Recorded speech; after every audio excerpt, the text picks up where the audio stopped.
في شيء بالتاريخ اسمه التاريخ الحديث يعني مش القديم، تسمى المسألة اليهودية في أوروبا أو المشكلة اليهودية في أوروبا. اليهود في أوروبا على مدى تاريخهم كانوا يمثلون عبء على الأوروبيين. ليش؟ لأنهم كانوا مجتمع مغلق منعزل. لما بدأت أوروبا تتشكل كدول قومية، الألمان قومية، الإنجليز قومية، الأسبان قومية، الإيطاليين قومية، بدأت تتشكل اللي هي الدول الحديثة، الدول القومية الحديثة. فأثناء تشكلهم كانوا يصطدمون بالقومية اليهودية لأنهم يتعاملون على أنهم قومية. فكانت اليهودية هي عائق أمام تجمع هذه القوميات الإنجليزية والألمانية وغيرها.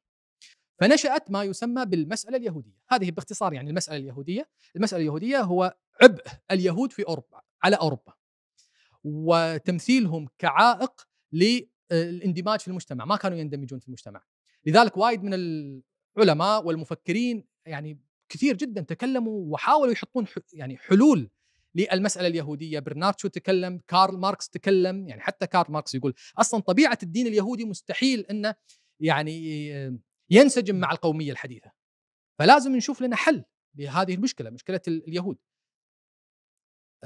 هتلر لقى له حل طيب اللي المعروف، لكن هذا الحل ما يمكن أن يعني غير مقبول على الأقل أن يكون بهذه الطريقة، طريقة الإبادة. واللي بالمناسبة الآن هم تحديدا الآن الصهاينة يستعملون نفس الحل اللي استعمله هتلر ضدهم، يستعملونه ضد الفلسطينيين، عمليات إبادة حقيقية يعني قاعد يسوونها. لكن المقصد أن هذه المسألة اليهودية، فكل مفكر في أوروبا يحاول يبحث له عن مخرج، عن حل لهذه المشكلة، مشكلة عدم اندماج هذه القومية اليهودية مع قومية البلد الذي يعيشون فيه. فطرحوا حلول عدة. جاءت الصهيونية وأعطتهم الحل.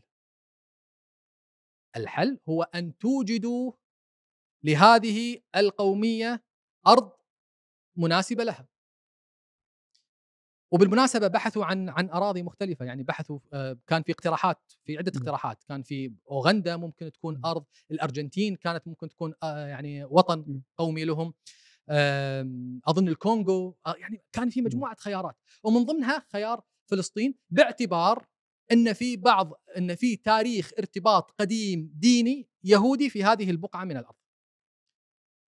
ففعلا وقع الاختيار على فلسطين من خلال طبعا وعد بلفور اللي كان يمثل يعني، وبلفور له تصريحات يعني قال حتى قبل الوعد ب10 سنوات كان يشتكي من وجود اليهود، انه لا يمكن ادماجهم بالمجتمع البريطاني، لا يمكن ادماجهم بالمجتمع البريطاني، فلازم نشوف لهم حل.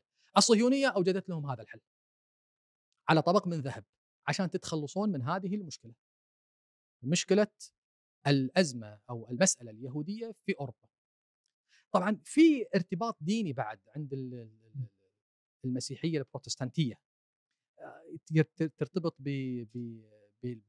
بعودة عيسى وكذا، أنها لازم تكون من فلسطين، فأيضا لها جذور دينية.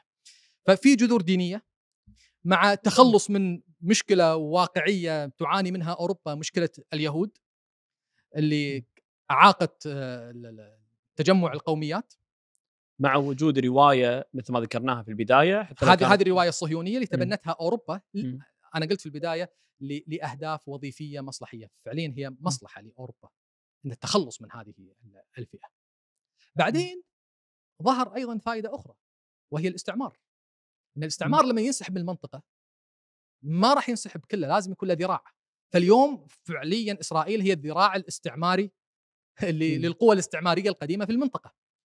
هذا اللي يفسر يعني، هذه أظن الثلاث أسباب. إذا قلنا في سبب ديني يرجع إلى المسيحية البروتستانتية، سبب مصلحي يتعلق بالتخلص من المشكلة أو الأزمة اليهودية، المسألة اليهودية، القضية الاستعمار وأن يكون في ذراع استعماري في هذه المنطقة.